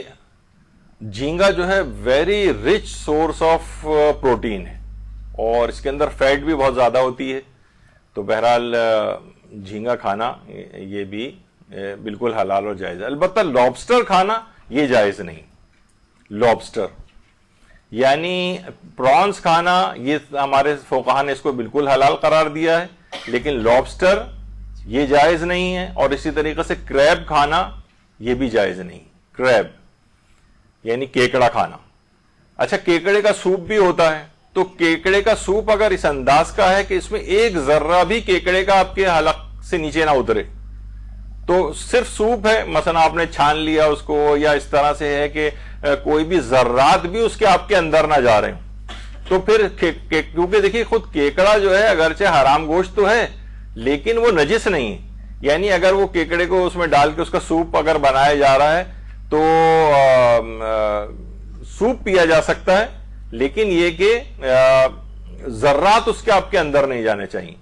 اور وہ پہلو بھی اپنی جگہ پر ہے کہ کیکڑے کو اگر اس طرح سے اس کو کھولایا جائے کہ اس کے اندر کی چکنائی اور چیزیں وہ نکل کے اس کے اندر آ جائیں اور پھر آپ اس کو کنزیوم کر رہے ہو تو سوپ پینا بھی جائز نہیں ہوگا. تو بہرحال یہ کریب کا مسئلہ ہوا. ٹڈی کھانے کا یہ بھی پچھلی دفعہ کیونکہ بات بیان ہوئی تھی تو اکثر آپ لوگوں کی حیران کن آوازیں آ رہی تھیں کہ آپ کو حیران ہو رہی تھی کہ ٹڈی کھانا کیسے جو ہے جائز ہے. تو بالکل حلال گوشت اس میں شمار ہوتا ہے، ٹڈی کھانے کی اجازت ہے. اور جنہوں نے کھایا ہے وہ کہتے ہیں کافی کرنچی ٹیسٹ ہوتا ہے اس کا. تو بہرحال اور یہ باقاعدہ ان کی ٹڈی دل حملہ کرتے ہیں کھیتوں وغیرہ کے اوپر، اور بہت بڑی تعداد کسی بھی طریقے سے ان کو اگر پکڑ لیا جائے. اور یہاں پر ٹڈی بریانی وغیرہ بھی مختلف ہوٹلوں کے اندر ملتی ہے جہاں پر یہ چیزیں کھائی جاتی ہیں، اور لوگ کہتے ہیں کہ کافی اچھا اس کا ٹیسٹ بھی ہوتا ہے. تو بہرحال ٹڈی کے شکار کے بھی کچھ احکامات ہیں کہ ٹڈیوں کو کسی بھی طریقے سے اگر ان کو لوگ پکڑ لیتے ہیں، البتہ صرف وہ ٹڈی صرف جائز ہے جس کے پر ہوں اور وہ اڑ سکتی ہو. یعنی اگر ایسی ٹڈی ہے جس کے پر بھی ابھی نہیں آئے ہیں اور وہ اڑ بھی نہیں سکتی، اس کا کھانا جائز نہیں. اور ٹڈی کے شکاری کا مسلمان ہونا بھی ضروری نہیں ہے، بس اس نے زندہ حالت میں اس کو پکڑا ہو تو کافی. اور ٹڈی کے شکار سے پہلے جو ہے وہ بسم اللہ تسمیہ نہیں بسم اللہ یعنی بسم اللہ پڑھنا یا اللہ کا نام لینا یہ بھی جو ہے وہ ضروری نہیں. اچھا اگر کافر کے ہاتھ میں ٹڈی ہو اور آپ کو اطمینان ہو کہ اس نے زندہ حالت میں پکڑی ہے تو صحیح ہے, لیکن اگر ویسے کوئی کافر کہے تو کافر کی بات کا اصلاً کوئی اعتبار نہیں, لیکن اطمینان ہو جائے کہ اس نے زندہ حالت میں پکڑی, آپ کو اعتبار آ رہا ہے اس کے اوپر, تو آپ کے اطمینان کافی. تو کافر کے ہاتھ میں بھی اگر اس انداز سے ٹڈی ہو تو اور آپ کو اطمینان ہو تو صحیح. یہ بھی جلدی سے بات بیان ہو جائے کہ یہ شتر مرغ کا گوشت جو ہے وہ کھانا یہ حلال ہے, شتر مرغ کھایا جا سکتا ہے. اور ابھی کچھ عرصے پہلے یہاں پر کسی جگہ پہ کھلایا گیا تھا سحری افطاری میں, تو لوگوں نے بہت شور مچایا تھا, لیکن شتر مرغ کا گوشت کھانا بالکل جائز ہے اور شتر مرغ کو بھی اس پہ کوئی اعتراض نہیں. تو بہرحال اچھا اس کے بعد یہ ہے کہ مور کھانے کا فقہی حکم کیا ہے. تو مور زیادہ تر ہمارے اکثریتی مراجع مور کو حرام قرار دیتے ہیں, البتہ آیت اللہ سیستانی مور کو حلال گوشت جانور قرار دیتے ہیں. تو اس پہ دلائل کیا ہیں وہ تو خیر ایک مجتہد کی ذمہ داری ہوتی ہے, لیکن ان کے لوگوں نے اکثر آیت اللہ سیستانی کے خلاف ایک مہم بھی چلائی کہ دیکھیے حدیث کے اندر مور کو حرام گوشت جانور قرار دیا گیا اور آیت اللہ سیستانی دیکھیں جائز قرار دے رہے ہیں, اس کا مطلب ہے معصومین کے احادیث کے خلاف عمل کرتے ہیں. اب ان کے پاس دلائل جو آغا سیستانی کے ہیں مور اور جو اس طرح کے جو جانور ہیں, تو اس پہ جو ہے ان کو یہ پتہ نہیں کہ یعنی ان کے پاس دلائل کیا ہیں. بس ایک حدیث دیکھ کے تو فیصلہ نہیں ہوتا. آیت اللہ سیستانی تو تمام احادیث اور ان کے اندر جو اصول جانور کو حرام قرار دینے کے اس کے مطابق جو ہے وہ فیصلہ کرتے ہیں. تو لوگوں نے عام طور پر اس کو نہیں صحیح سمجھا, ان کے خلاف ایک کیمپین چلانی شروع کر دی. اچھا اب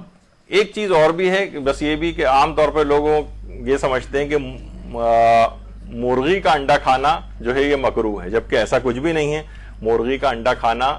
مکروہ بھی نہیں ہے. میں نے کہا نا معاشرے کے اندر بہت ساری چیزیں ایسی ہیں کہ جو کہ مشہور ہو گئی ہیں کہ یہ جو ہے مکروہ ہیں, لیکن وہ چیز مکروہ نہیں ہے. جیسے جھینگے کے متعلق جو ہے مشہور ہو گیا. تو بہرحال یہ آج کے فقہی احکام تھے. ایک سوال البتہ یہ آیا ہے تحریر میں ہمارے پاس کہ ہمارے اسکول کے اسٹاف میں ہندو بھی ہیں جو ہمارے برتن بھی دھوتے ہیں اور ٹی مگز وغیرہ جو ہیں وہ ان کو بھی دھوتے ہیں, اور جو پلیٹس وغیرہ ہیں وہ بھی دھو کر لاتے ہیں یا پھل کاٹ کر لاتے ہیں. تو وہی ابھی میں نے جو حکم بتایا کہ اگر اطمینان ہے کہ اس کا گیلا ہاتھ لگا ہے اس کے اوپر, یا یہ کہ وہ چیز گیلی تھی اس کا ہاتھ خشک تھا, یعنی درمیان میں اگر کوئی بھی تری موجود ہے تو وہ چیز کو اس چیز کو نجس کر دے گی. تو آپ کوشش کریں کہ ان کا ہاتھ اس کے اوپر نہ لگے, ان سے نہ کٹوائیں آپ, یا ان سے برتن کی دھلائی نہ کروائیں, ورنہ وہ جو پاک برتن آپ گھر سے لے کر آئی تھی وہ بھی نجس کر کے لے کر آ جائے گی آپ کے سامنے, اور نجس برتن میں کھانا پینا بھی جائز نہیں ہوگا آپ کا. جی یہ تو آپ پچھلی بار نہیں آئی تھی. مچھلی کے تیل کے کیپسول جو ہیں وہ پچھلی مرتبہ پوری تفصیل کے ساتھ آئے تھے کہ اگر حلال گوشت مچھلی ہے, ان چھلکے والی مچھلی ہے, تو اس کے کیپسول بھی جائز ہیں اس کے تیل کے, اور اگر وہ حرام مچھلی ہے تو اس کے کیپسول بھی ناجائز ہیں, سوائے اس کے کہ کوئی ایسی بیماری ہے کہ سوائے اب اچھا یہ پتہ نہ ہو کہ مچھلی والے جو کیپسول ہیں مچھلی کے تیل کے یہ حلال گوشت مچھلی کے یا حرام گوشت مچھلی کے. مچھلی عام طور پر لکھی بھی نہیں ہوتی ہے اس پہ کہ کون سی ہیں, تو اس صورت میں حالت شک میں اس کا استعمال جائز نہیں, سوائے اس کے کہ کوئی ایسی بیماری ہے کہ ڈاکٹر نے کہا کہ اس کے علاوہ کوئی اور حل ہی نہیں ہے کہ آپ یہ کھائیں. لیکن یہ بہت بعید بات ہے, بطور ڈاکٹر میں کہہ رہا ہوں کہ نہیں ایسا کچھ نہیں ہے, یعنی حلال آلٹرنیٹیوز موجود ہیں. تو آپ ایسی مچھلی کا کیپسول تلاش کریں یا تحقیق کریں کہ جو کہ حلال ہو. اگر مشکوک ہے تو پھر بھی اس کا استعمال جائز نہیں, سوائے اس کے کہ کوئی اور طریقہ نہ ہو اور اس کا علاج صرف انہی کے اوپر موقوف ہو اور کوئی حلال متبادل بھی آپ کے پاس موجود نہ ہو, تو پھر حالت اضطرار میں آپ کو اس کا استعمال جائز ہے.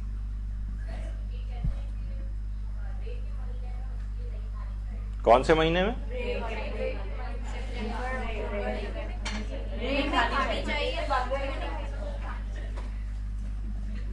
ابھی بھی سمجھ نہیں کون سا مہینہ ہے. رے کیا چیز ہے؟ ریت. اچھا بہرحال یہ سب سنی سنائی باتیں, ان کا کوئی وہ نہیں ہے, کوئی شرعی اور فقہی کوئی حکم نہیں ہے. اور یہ لوگ بہت سے کہتے ہیں کہ جناب اس وقت مچھلی جو انڈے دے رہی ہوتی ہے اور بہت سارے اس طرح کی باتیں ہیں، لیکن یہ کہ ان کی کوئی اوتھینٹسٹی نہیں ہے، شرعی اعتبار سے اور اسلامی اعتبار سے کوئی ایسا حکم موجود نہیں ہے، ایسی لوگوں کی باتیں ہیں۔ البتہ کوئی لوگوں کے کچھ تجربات ہیں، اس کے مطابق کوئی عمل کر کے احتیاط کرنا چاہے تو مرضی ہے اس کی، اسلام نے اس پر پابندی بھی نہیں لگائی کہ نہیں آپ ہر صورت میں اس کی مخالفت ہی کریں۔ تو بس یہ آ گئے ہیں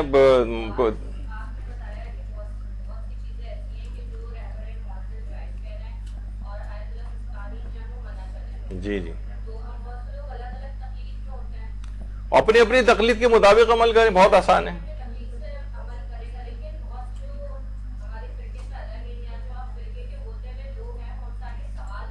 نہیں دیکھیں، میں ایک بات آپ سمجھ گیا آپ کا مسئلہ یہ، اگر آپ لوگ اگر کہہ بھی رہے ہیں دوسرے فرقے، ان کے اپنے مکتب فکر کے اندر اتنے اختلافات موجود ہیں۔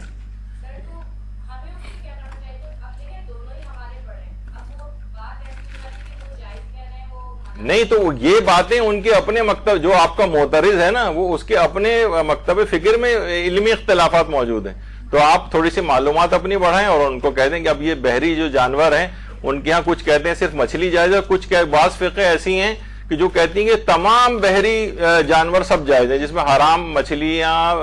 یعنی جو حرام جانور ہیں مچھلیوں کے علاوہ بھی وہ بھی جائز ہیں مثلا۔ تو آپ کہتے ہیں بھئی یہ فقہی اختلافات تو آپ کے ہاں بھی ہیں، علمی اختلافات ہیں، ہر شخص اپنے اپنے فقہ کے مطابق عمل کرے، اسی پر لوگوں کو لے کر آئیے۔ اب میرا خیال ہے ادھر سوال کیونکہ وہ انہوں نے کھٹکھٹا دیے کہ دوسرے عالم تشریف لے آئے ہیں، تو وہ آپ کا تاکہ وہ نہ رہ جائے انشاءاللہ لکھ کے دے دیں تو ان کا جواب میں بعد میں دے دوں گا۔ وصلی اللہ علی محمد وآلہ الطیبین الطاہرین۔